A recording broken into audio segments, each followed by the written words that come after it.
Je voudrais vous remercier pour avoir honoré de votre présence à cette toute première grande rencontre de notre parti politique depuis l'obtention de son récépissé de reconnaissance administrative en février 2021.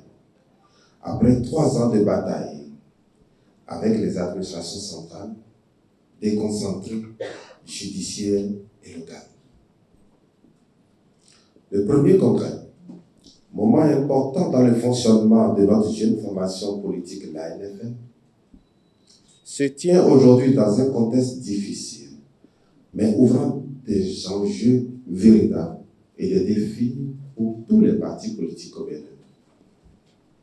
Mesdames et messieurs, à moins de 10 mois des élections législatives, il faudra mettre à profit ce temps d'action, de réflexion collective pour analyser au mieux le contexte, le sens des mutations à l'œuvre dans notre société, en déduire la stratégie la plus efficace, ce que nous allons porter d'essentiel, supporter avec quelle motivation, celle de l'évitement d'une assemblée monocolore. Celle de l'évitement d'une assemblée monocolore.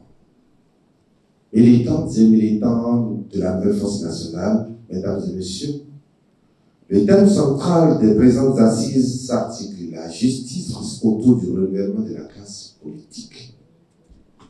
Plus de 30 années de démocratie, plus de 30 années de carrière pour certains politiciens, et autant d'années de militantisme à leur côté, et ils ne nous voyaient pas capables de prendre la relève. Nous avons donc compris que le devoir nous appelait, que le peuple avait besoin de nous pour le renouvellement de sa classe politique. Nous avons donc répondu à l'appel et nous sommes lancés avec courage, persévérance telle de 20 patriotes. Et pour réaliser ce vœu, en acceptant ainsi de se soumettre aux dures et réelles lois que je ne voudrais pas qualifier ici. Votez uniquement dans le but que vous savez, alors que plus de 82,67% de notre jeunesse a moins de 40 ans. Mais eux, il y a moins de 4,2% de nos aînés qui comptent entre 50 et 69 ans. La suite, vous connaissez. Militantes et militants de la nouvelle force nationale, mesdames et messieurs, les membres de la nouvelle force nationale savent que notre parti politique a été créé sur la base d'un contrat social. Celui de la nécessité de redonner un nouveau cours à la citoyenneté béninoise, qui passe fondamentalement par l'engagement en masse des jeunes en politique, donc des femmes et des hommes nouveaux. Nous sommes la génération qui vient. Candidates et candidats pour la première fois aux élections législatives dans notre pays en janvier prochain, jeunes expérimentés, de bonne moralité, engagés, disposés, disponibles à renouveler ce contrat social avec nos braves populations, nous avons décidé d'agir. Aujourd'hui, mûs par une lourde inquiétude et la volonté de prendre en main nous-mêmes notre destin, nous devons plus encore pour nous mettre en ordre de bataille, pour ne plus servir de bétail électoraux pour un groupe de politiciens mûs par la volonté de se maintenir aux affaires alors qu'ils n'ont aucun projet pour notre pays. Leur avenir est derrière eux. Ça, je citais à l'avocat.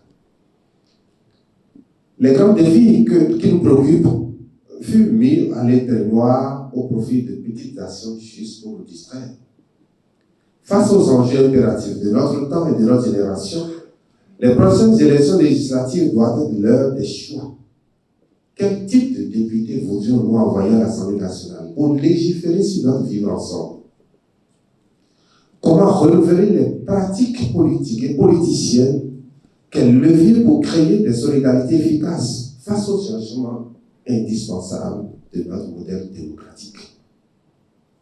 Mesdames et messieurs, nos frustrations, nos inquiétudes sont à la hauteur, sont à la mesure de ce rendez-vous depuis janvier 2023.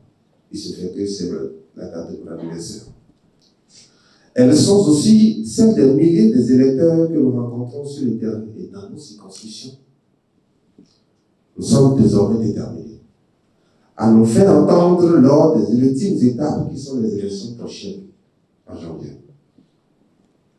attirer, inspirer, faire participer une couche de notre population qui jusque-là ne s'intéresse pas à la chose politique. C'est là notre vrai challenge. Il s'agit des milliers, que dis-je, des millions de jeunes, des personnes de valeur qui croient plus, ils ne croient plus aux partis politiques traditionnels.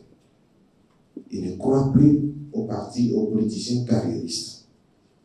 À cette tranche de notre population, je voudrais les rassurer qu'une offre politique, qu'un projet politique leur sera proposé les prochains jours pour solliciter leur adhésion. Nous y travaillons sans relâche. Et je voudrais inviter tous ceux qui croient encore à cette manière de faire la politique, qu'ils soient aujourd'hui de l'opposition, constructive, radicale ou je ne sais quoi, qu'ils soient de la mouvance ou non, à rejoindre la vague des nouvelles forces nationales pour apporter ce vrai changement. Militantes et militants de la nouvelle force nationale, mesdames et messieurs, le chemin qui reste à parcourir est long et parsemé d'embûches. Mais comme par le passé, j'ai la foi. J'ai la ferme conviction que nous allons braver tout cela la main dans la main, en regardant dans la même direction. Mesdames et messieurs, nous sommes l'avenir. Nous sommes le renouvellement de la classe politique de notre pays. Aujourd'hui encore, nous devons maintenir les caps, savoir que nous ne devons pas nous battre pour d'autres, mais nous devons nous battre pour changer le paradigme. Nous devons nous battre ensemble et pour en finir avec ces lois qui ne prennent pas en compte nos besoins réels. La loi sur l'embauche, vous en savez quelque chose, je ne vais pas citer les lois ici. Pour relever tous ces défis, nous devons compter sur nous-mêmes et nous seuls. Personne ne viendra le faire à notre place. Nous devons donc agir, nous devons nous engager massivement et travailler efficacement sans relâche pour redonner à nos circonscriptions, à nos communes, ce nouveau cap. Enfin décider. Mais oui, l'heure a sonné. Voilà les mots que vous pouvez lire dans les couplets de notre hymne. Alors, levons-nous, agissons maintenant, soyons les artisans de ce Bénin que nous voudrions construire. Et pour construire, parfois il faut être plusieurs. C'est pourquoi je voudrais m'adresser aux partis politiques ici présents, tout en les remerciant une fois encore pour leur présence effective à nos côtés ce jour. Je voudrais me permettre, au nom des militants de la nouvelle force nationale, de leur suggérer quelques directives pour une meilleure préparation des élections législatives prochaines, car nous avons une dette envers ce peuple. Nous avons un rôle à jouer dans l'histoire de notre pays. Dans un premier temps, je voudrais que nous puissions tirer leçon de nos errements passés et travailler à une veille permanente. Nous devons accepter de nous mettre ensemble si cela est nécessaire. Nous devons tous nous mettre ensemble et trouver les solutions pour des élections libres, transparentes, en janvier prochain. C'est dans une étroite et sincère collaboration que nous allons prendre et rendre possible ce qui est impossible. Et puisque nous parlons des élections, je voudrais profiter de cette tribune, de cette occasion pour lancer un appel à toutes les autorités à divers niveaux du processus électoral et à tous les partis politiques, également en l'occurrence du chef de l'État. Nous, membres de la nouvelle force nationale, demandons avec insistance et avec humilité l'implication de toutes les formations politiques dans le processus d'élaboration, de correction et d'affinement et de validation de la liste électorale informatisée. Deuxièmement, nous voudrions que le choix soit participatif en ce qui concerne le choix des agents du bureau de vote pour éviter les contestations qui pourraient être engendrées par des élections exclusives, des troubles que nous avons connus par le passé. Et enfin, nous voudrions que le jeu soit ouvert. Laissez le jeu ouvert, nous voulons aller aux élections. Nous remplissons les conditions. Nous sommes capables d'y aller. Laissez le jeu ouvert. Parce que le fouet qui nous a frappé, qui nous a infligé la punition injuste en 2019, a été déplacé aujourd'hui à la Sénat. Mesdames et messieurs, chers congressistes, l'état actuel de notre société est frappé par la cherté de la vie sans précédent. Et plus large, la crise qui frappe l'ensemble de nos territoires, plus particulièrement en Afrique de l'Ouest. Je voudrais parler des coups d'État, je voudrais parler du terrorisme, ne peuvent laisser personne indifférent. Nous ne devons pas sous-estimer la gravité de la situation. L'installation durable d'une crise profonde du terrorisme semble se pointer et c'est tous nos peuples qui doivent se mobiliser. Mesdames et messieurs, chers congressistes, je ne voudrais terminer mon discours sans penser à toutes ces familles qui vivent difficilement le quotidien à cause de la cherté de la vie. Nous vivons tout cela et nous compatissons. Notre parti, au début de cette crise, avait fait des propositions qui n'ont pas été jusque-là écoutées. Et nous voudrions espérer que des mesures fortes seront trouvées les jours à venir et au plus tôt pour saluer les braves, pour sauver la vie des braves populations en souffrance, en désespoir.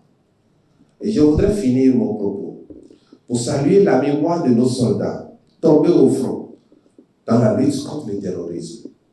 Je voudrais ici présenter solennellement les vifs et sincères de la nouvelle force nationale aux différentes familles éplorées. À notre armée et aux forces de l'ordre qui se battent jour et nuit malgré les mêmes moyens pour nous protéger, nous disons notre soutien et notre proximité.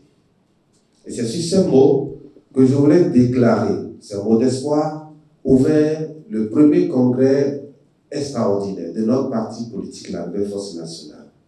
Vive les élections libres et transparentes, vive la Nouvelle Force Nationale, vive le Bénin et Tico. Je vous remercie.